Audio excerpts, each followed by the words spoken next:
तो पिछले 2 वीडियो में अपन ग्रिफिथ एक्सपेरिमेंट और एवरी मैककार्टी एंड मैकलियोड के एक्सपेरिमेंट के बारे में बात कर चुके हैं। उन दोनों एक्सपेरिमेंट से ये चीज़ तो प्रूव हो चुकी थी कि डीएनए ही जेनेटिक मटेरियल है, बट अभी भी सारे साइंटिस्ट जो है वो इस बात से एग्री नहीं कर रहे थे।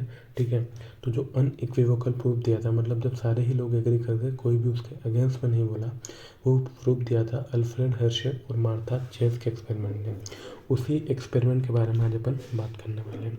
हर्शे एंड चेस का ये एक्सपेरिमेंट था। ठीक है, हर्शे एंड चेस का एक्सपेरिमेंट था जो कि 1952 में परफॉर्म किया था। बेसिकली बैक्टीरियोफेज एक्सपेरिमेंट था। तो बैक्टीरियोफेज क्या होते हैं और एक्सपेरिमेंट में हुआ क्या था, ये चीज़ अपन आगे डिस्कस करने वाले हैं।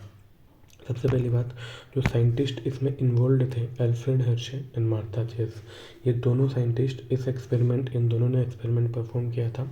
और जो ऑर्गेनिज्म इसमें यूज़ किए थे वो थे bacteriophage and host E coli. ठीक है, बैक्टीरियोफेज बेसिकली वायरसेस होते हैं। बैक्टीरियोफेज बेसिकली वायरस होते हैं जो कि बैक्टीरिया को इन्फेक्ट करते हैं। ठीक है, ऐसे वायरस जो कि बैक्टीरिया को इन्फेक्ट करते हैं उनको बोलते हैं बैक्टीरियोफाज। और इसमें जो होस्ट लिया था वो था ई कोलाई। ठीक है, इसमें जो होस्ट यूज़ किया था वो था ई कोलाई। ठीक है, अब समझते हैं। तो अब क्या बैक्टीरियोफाज का स्ट्रक्चर अगर देखें तो बेसिकली बैक्टीरियोफाज जो है ना एक वायरस है। वायरस इसका मतलब इसके पास दो चीज़ें होगी, एक तो इसके अंदर जेनेटिक मटेरियल होगा डीएनए, और एक इसका जो कोट होगा वो होता है प्रोटीन का। ठीक है, एक इसका आउटर कोट होता है वो बना होता है प्रोटीन का, और एक इसके पास जेनेटिक मटेरियल होता है जो कि डीएनए होता है। ये चीज़ अभी अपन को पता है, बट जब एक्सपेरिमेंट परफॉर्म किया था तब नहीं पता था। तब ये पता था कि इसके पास जेनेटिक मटेरियल होता है, और जो इसकी कोट है वो कोट का भी आइडिया नहीं था, बट हाँ कोट भी प्रोटीन का होता है। ये चीज़ भी बाद में पता लगी थी। ठीक है, पहले इतना पता था कि इसके पास कोट होता है और अंदर जेनेटिक मटेरियल होता है, ऊपर एक कोट होता है जो कि प्रोटीन का होता है, बाद में पता लगा है। ठीक है, तो इसका स्ट्रक्चर में दो चीज़ें, प्रोटीन कोड और अंदर जो जेनेटिक मटेरियल होता है वो डीएनए का होता है। अब ये समझना इन्फेक्ट कैसे करता है। जब ये किसी भी बैक्टीरिया को इन्फेक्ट करेगा, जैसे सपोज ये ई कोलाई है, अगर ये इस ई कोलाई को ये वायरस अगर इन्फेक्ट करेगा तो इसका जो प्रोटीन कोट है वो तो बाहर रह जाएगा, और ये इसका जो जेनेटिक मटेरियल है इसको ई कोलाई के अंदर, इसका जो जेनेटिक मटेरियल है इसको ई कोलाई के अंदर इंजेक्ट कर देगा। और ये जो डीएनए है, ये जो जेनेटिक मटेरियल है बैक्टीरियोफाज का, ये ई कोलाई के अंदर जाके रेप्लिकेट करेगा, और ई कोलाई जो है इसको सेल्फ डीएनए की तरह ट्रीट करके इसको रेप्लिकेट करने देगा, जिसकी वजह से ये और नए वायरसेस बनाएगा और बैक्टीरिया जो ई कोलाई है उसको इन्फेक्ट कर देगा। तो ये चीज़ ये समझने के बाद एक्सपेरिमेंट समझ में आएगा। ठीक है, पहले समझना है कि बैक्टीरियोफाज इन्फेक्ट करता कैसे है। तो बैक्टीरियोफाज बेसिकली अटैक करता है बैक्टीरिया पे, उसका प्रोटीन कोड बाहर रह जाता है, और जो उसका जेनेटिक मटेरियल है उसको वो अंदर इंजेक्ट कर देता है, और उस जेनेटिक मटेरियल को बैक्टीरिया ट्रीट करता है एज इट्स ओन डीएनए, और उसके बाद वो उसको अंदर रेप्लिकेट करता है वो डीएनए, कौन सा वायरल डीएनए, और नए वायरसेस प्रोड्यूस करता है। ठीक है, तो प्रिंसिपल क्या था बेसिकली इस एक्सपेरिमेंट का, कि जो डीएनए होता है ना इसके पास होता है फॉस्फोरस, और जो प्रोटीन होता है इसके पास होता है सल्फर। ठीक है, प्रोटीन में होता है सल्फर, डीएनए में होता है फॉस्फोरस। ये दोनों चीज़ ध्यान रखनी है। डीएनए के पास सल्फर नहीं होता है और प्रोटीन के पास फॉस्फोरस नहीं होता है। ठीक है, फॉस्फोरस ओनली डीएनए के पास। ठीक है, डीएनए के पास होता है फॉस्फोरस जो कि प्रोटीन पर नहीं होता है, और प्रोटीन के पास होता है सल्फर जो कि डीएनए के पास नहीं होता है।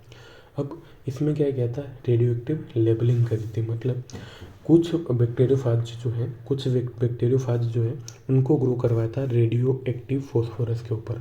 अब जिन बैक्टीरियोफेजेस को रेडियो एक्टिव फॉस्फोरस के ऊपर ग्रो करवाया है उनका जो डीएनए है वो रेडियो एक्टिव हो जाएगा, और कुछ बैक्टीरिया को ग्रो करवाया रेडियो एक्टिव सल्फर के ऊपर। अब जिनको रेडियो एक्टिव सल्फर के ऊपर ग्रो करवाया उनका प्रोटीन रेडियो एक्टिव हो जाएगा। इतनी चीज़ समझ में आई कि जिनको रेडियो एक्टिव फॉस्फोरस के ऊपर ग्रो करवाएंगे उनका डीएनए रेडियो एक्टिव हो जाएगा, जिनको रेडियो एक्टिव सल्फर के ऊपर ग्रो करवाया उनका प्रोटीन रेडियो एक्टिव हो जाएगा। ठीक है, अब समझते हैं। अब क्या किया कि जो दो अलग अलग बैच जो बनाई थी, एक जिनका डीएनए रेडियो एक्टिव था, एक जिनका प्रोटीन रेडियो एक्टिव था, इन दोनों को अलग अलग इन दोनों ने बैक्टीरिया को इन्फेक्ट किया। ठीक है, इन दोनों ने जाके अलग अलग बैक्टीरिया को इन्फेक्ट किया, और जब बैक्टीरिया को phages allowed to infect E coli, इन दोनों ने ई कोलाई को अलग अलग इन्फेक्ट किया। ये स्टेज की बात कर रहे हैं अपन की, मतलब एक्सपेरिमेंट में क्या क्या किया था वो आगे वो डिटेल में समझेंगे। तो सबसे पहले तो बैक्टीरियोफेजेस ने इन ई कोलाई को इन्फेक्ट किया, उसके बाद इन्फेक्ट करने के बाद वो जो पूरा मिक्सचर था ना उसको एजिटेट करा गया ब्लेंडर में। क्यों? क्योंकि जो प्रोटीन कोड था जो ई कोलाई था, दोनों को अलग अलग करने के लिए, ठीक है। दोनों को अलग अलग करने के लिए इसको ब्लेंडर के अंदर एजिटेट करा गया, मतलब मिक्स करा गया, अच्छे से मिक्स करा गया ताकि दोनों अलग अलग हो सकें। और उसके बाद सेंट्रीफ्यूगेशन किया गया, ठीक है। ये 3 स्टेप अभी के लिए याद रखो, इनमें पूरा डिटेल अगले डायग्राम से समझते हैं, ठीक है, कि मतलब किया क्या था। अभी के लिए याद रखो कि 3 एक्सपेरिमेंट थे, सॉरी 3 स्टेज थी। पहली फेजेस को अलाउ करा गया ई कोलाई को इन्फेक्ट करने के लिए, देन उनको मिक्सचर में एजिटेट करा गया, ठीक है। दोनों जो आपका वायरस जो कोट है और जो डीएनए है दोनों को अलग अलग करने के लिए, ठीक है। और उसके बाद सेंट्रीफ्यूगेशन किया गया, ठीक। अब इस चीज़ को डायग्राम से समझते हैं। सबसे पहले बैक्टीरियोफेज को रेडियोएक्टिव सल्फर और रेडियोएक्टिव डीएनए, मतलब ये वो बैक्टीरिया है जिसको रेडियोएक्टिव फॉस्फोरस पे ग्रो करवाया और ये वो बैक्टीरिया है जिसको रेडियोएक्टिव सल्फर पे ग्रो करवाया। अब जो 3 स्टेप अपन ने पीछे बात करी, पहली इन्फेक्शन, दूसरी ब्लेंडिंग और तीसरी सेंट्रीफ्यूगेशन। पहली इन्फेक्शन यानी कि उसको अलाउ करा जो ई कोलाई इसको इन्फेक्ट करने के लिए, तो देखो यहाँ पे इन्फेक्ट किया, ठीक। अब इसके बाद क्या हुआ, इसके बाद दूसरी स्टेप में ब्लेंडिंग करवाई। ब्लेंडिंग का मतलब ये जो प्रोटीन कोट है और जो ई कोलाई है दोनों को सेपरेट किया गया मिक्सचर में एजिटेट करके, ठीक है। और उसके बाद अगली स्टेप में किया गया सेंट्रीफ्यूगेशन। सेंट्रीफ्यूगेशन क्या होता है? सेंट्रीफ्यूगेशन में बेसिकली एक ट्यूब के अंदर जो आपका पूरा मिक्सचर उसको एक ट्यूब के अंदर डालते हैं और इसको बहुत स्पीड से रोटेट करते हैं। जब इसको बहुत ज़्यादा स्पीड से रोटेट करेंगे तो जो हेवी पार्टिकल्स है वो नीचे आ जाएंगे, ठीक है। और जो लाइट पार्टिकल्स होते हैं वो ऊपर आ जाते हैं। तो यहाँ पे जो हेवी पार्टिकल्स है वो क्या है? ई कोलाई बैक्टीरिया है। और जो लाइट पार्टिकल्स है वो क्या है? वो कोट है। जो वायरस का जो कोट था ना वो यहाँ पे लाइट पार्टिकल है, ठीक है। इतने चीज़ समझ में। तो अब सबसे पहले इस स्टेप में क्या किया? इन्फेक्शन करवाया। तो यहाँ पे जो वायरल डीएनए था वो अंदर गया, ठीक है। यहाँ पे भी जो वायरल डीएनए था वो अंदर गया। दूसरी स्टेप में इसको एजिटेट करा गया मिक्सचर के अंदर, यानी कि इनकी ब्लेंडिंग करवाई गई दोनों को अलग अलग करने के लिए, ठीक है। उसके बाद सेंट्रीफ्यूगेशन करवाया गया। अब जब सेंट्रीफ्यूगेशन करवाया तो दोनों केसेस में अलग अलग रिजल्ट मिले। ये वाला जो केस था जहाँ पे वो उस वाले बैक्टीरियोफेज का लिया था जिसका कि प्रोटीन रेडियोएक्टिव था। तो यहाँ पे रेडियोएक्टिविटी देखने को मिली कहाँ पे? सुपरनेटेंट में। बेसिकली 2 होते हैं, एक सुपरनेटेंट और एक पेलेट। पेलेट मतलब जो नीचे वाला हिस्सा, सुपरनेटेंट मतलब जो लाइट पार्टिकल्स वाला है, ठीक है, लाइट पार्टिकल्स वाला पार्ट। तो इस वाले केस में, ठीक है, ये वाले केस में जो रेडियोएक्टिविटी देखने को मिली, इस वाले केस में जिसमें प्रोटीन रेडियोएक्टिव था, इसमें रेडियोएक्टिविटी सुपरनेटेंट में देखने को मिली। इसका मतलब कि जो वायरस का प्रोटीन कोड था, जो बैक्टीरियोफेज का प्रोटीन कोड था, वो किसका बना हुआ था? वो बना हुआ था प्रोटीन का। और ये दूसरे केस में जहाँ पे कि रेडियोएक्टिव फॉस्फोरस लिया था, यहाँ पे रेडियोएक्टिव डीएनए था, इस केस में रेडियोएक्टिविटी देखने को मिली पेलेट में, ठीक है। मतलब कि नीचे जो बैक्टीरिया है, ठीक है, नीचे जो आपका बैक्टीरिया है ई कोलाई, उस बैक्टीरिया के अंदर इसी वायरस का डीएनए है। कौन से वाले का? रेडियोएक्टिव डीएनए वाले का। तो दूसरे केस में रेडियोएक्टिविटी यहाँ देखने को मिली। मतलब जो जेनेटिक मटेरियल जो कि ट्रांसफ़र हुआ था बैक्टीरियोफेज से इसके बैक्टीरिया के अंदर, वो क्या था? वो डीएनए ही था, ठीक है।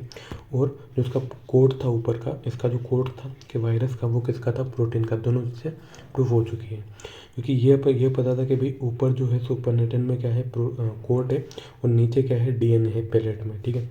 तो जब पहले केस में जहाँ पे कि रेडियोएक्टिव प्रोटीन था, यहाँ पे रेडियोएक्टिविटी देखने को मिली सुपरनेटेंट में, मतलब जो कोट है वो प्रोटीन का बना हुआ है। और जो रेडियोएक्टिव डीएनए वाला केस था, इस वाले केस में यहाँ पे रेडियोएक्टिविटी देखने को मिली पेलेट में। मतलब कि जो डीएनए जो जेनेटिक मटेरियल ट्रांसफर हुआ है वो क्या है? वो डीएनए ही है, ठीक है। तो ये जो एक्सपेरिमेंट इसको बोला जाता है अनइक्विवोकल प्रूफ, ठीक है। इसने बिल्कुल क्लियर कर दिया था कि जो जेनेटिक मटेरियल है वो डीएनए ही है, ठीक है। ऑब्जर्वेशन की बात करूं तो जो रेडियोएक्टिव डीएनए जो मिला था P32, ये देखने को मिला था इनसाइड बैक्टीरियल सेल, जो कि नीचे पेलेट में अपन ने अभी पीछे डिस्कस करा है कि पेलेट में जो बैक्टीरियल सेल थे वहाँ पे रेडियोएक्टिव डीएनए देखने को मिला। और जो आउटसाइड बैक्टीरियल सेल मतलब सुपरनेटेंट में जो अपने कोट था, वहाँ पे रेडियोएक्टिव प्रोटीन देखने को मिला, ठीक है। तो ये एक्सपेरिमेंट से भी समझ में आ गया, ठीक। तो बेसिकली इसका कंक्लूजन क्या है कि डीएनए एंटर करता है बैक्टीरियल सेल के अंदर, मतलब जेनेटिक, अपन को पहले पता था कि भाई जेनेटिक मटेरियल एंटर करता है, तो जेनेटिक मटेरियल जो है वो डीएनए ही है। प्रोटीन डिड नॉट एंटर, क्योंकि प्रोटीन जो है वो उसका कोट, जो ऊपर जो कोट रहता है ना, जो कवरिंग रहती है, वो प्रोटीन बनाता है, तो प्रोटीन एंटर नहीं करता है। उसके बाद DNA direct synthesis of new virus particle. DNA bacteria के अंदर, बैक्टीरियोफाज का जो डीएनए वो बैक्टीरिया के अंदर जाता है और उसके बाद जो बैक्टीरिया है उसको सेल्फ, जो बैक्टीरिया है वायरस के डीएनए को सेल्फ डीएनए की तरह ट्रीट करके उसका रेप्लिकेशन करवाता है और जब उसका रेप्लिकेशन होगा उसके बाद नए वायरसेस बनते हैं। तो यहाँ से प्रूफ हो गया कि डीएनए ही एक जेनेटिक मटेरियल है। बेसिकली इस एक्सपेरिमेंट के बाद बोला गया कि ये जो है ना एक अनइक्विवोकल प्रूफ है। अनइक्विवोकल प्रूफ मतलब इसके अगेंस्ट में कोई नहीं बोला था, ठीक है।